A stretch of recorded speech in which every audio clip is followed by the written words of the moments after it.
The Tale of Benjamin Bunny by Beatrix Potter. One morning a little rabbit sat on a bank. He pricked his ears and listened to the trit-trot of a pony. A gig was coming along the road. It was driven by Mr. McGregor, and beside him sat Mrs. McGregor in her best bonnet. As soon as they had passed, little Benjamin Bunny slid down into the road and set off with a hop, skip, and a jump to call upon his relations, who lived in the wood at the back of Mr. McGregor's garden. That wood was full of rabbit holes, and in the neatest, sandiest hole of all lived Benjamin's aunt and his cousins, Flopsy, Mopsy, Cottontail, and Peter. Old Mrs. Rabbit was a widow. She earned her living by knitting rabbit-wool mittens and muffetees. I once bought a pair at a bazaar.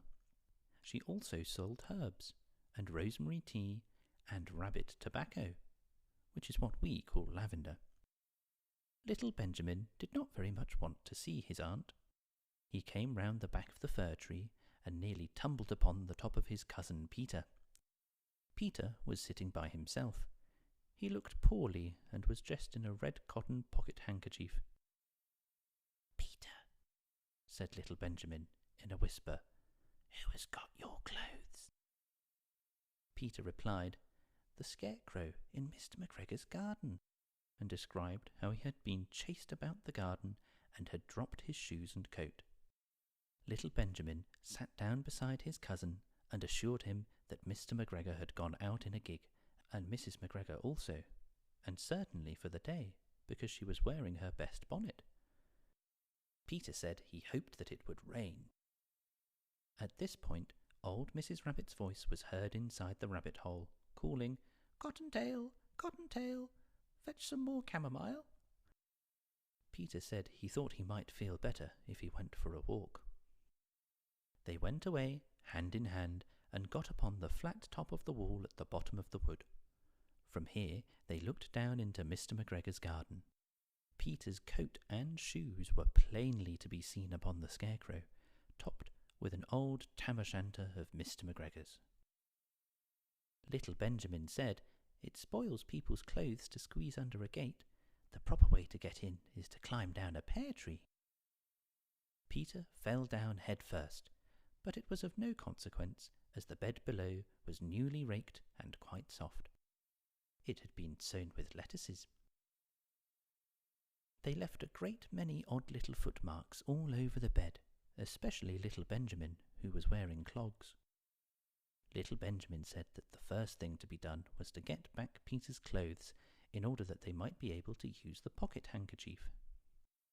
They took them off the scarecrow. There had been rain during the night, there was water in the shoes, and the coat was somewhat shrunk. Benjamin tried on the tam-o'-shanter, but it was too big for him. Then he suggested that they should fill the pocket handkerchief with onions as a little present for his aunt. Peter did not seem to be enjoying himself. He kept hearing noises. Benjamin, on the contrary, was perfectly at home and ate a lettuce leaf. He said that he was in the habit of coming to the garden with his father to get lettuces for their Sunday dinner. The name of little Benjamin's papa was old Mr. Benjamin Bunny. The lettuces certainly were very fine. Peter did not eat anything. He said he should like to go home. Presently he dropped half the onions. Little Benjamin said that it was not possible to get back up the pear tree with a load of vegetables. He led the way boldly towards the other end of the garden. They went along a little walk on planks under a sunny red brick wall. The mice sat on their doorsteps cracking cherry stones. They winked at Peter and little Benjamin Bunny. Presently Peter let the pocket handkerchief go again. They got amongst flower pots and frames and tubs. Peter heard noises worse than ever. His eyes were as big as lollipops. He was a step or two in front of his cousin when he suddenly stopped. This is what those little rabbits saw round that corner. Little Benjamin took one look, and then, in half a minute, less than no time, he hid himself and Peter and the onions underneath a large basket.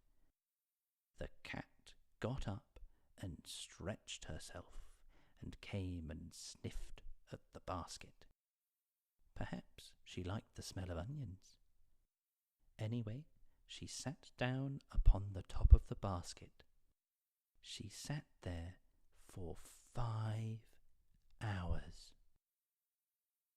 I cannot draw you a picture of Peter and Benjamin beneath the basket, because it was quite dark, and because the smell of onions was fearful, it made Peter Rabbit and little Benjamin cry.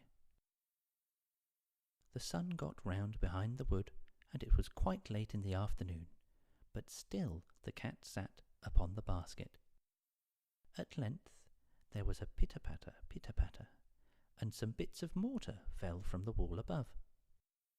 The cat looked up and saw old Mr. Benjamin Bunny prancing along the top of the wall of the upper terrace.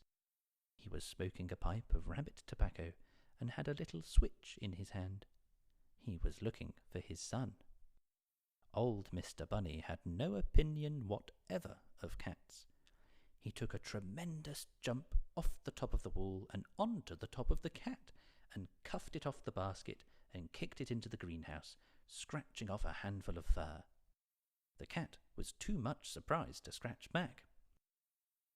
When old Mr. Bunny had driven the cat into the greenhouse, he locked the door.